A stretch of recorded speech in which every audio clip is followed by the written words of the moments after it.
ગુજરાતના ભૂતપૂર્વ apprentice lineman કે જેમણે જેટકોમાં એપ્રેન્ટિસ લાઇનમેન તરીકે તાલીમ લીધેલી છે અને ત્યારબાદ નોકરી પર લાગવા માટે પરીક્ષા પણ આપવાની હોય છે, જે પરીક્ષાનો કાર્યક્રમ આજ દિન સુધી જાહેર કરવામાં આવ્યો નથી।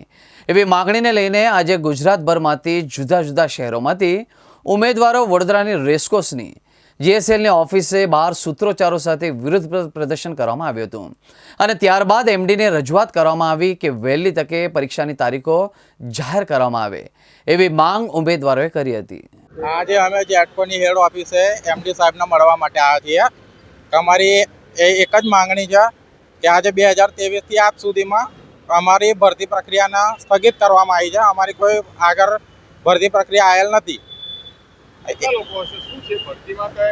ભરતી પ્રક્રિયામાં તો આજે 20-25 હજાર લોકો હશે જે હાજરમાં નથી, એટલા અમારે અત્યારે હાલ જેટલા આવ્યા છે એ આગેવાનો તરીકે આવેલા છે અને જો જલ્દીથી ભરતી પ્રક્રિયાને કરવામાં આવે તો અમારા લોકો લાગી જાય જોબ।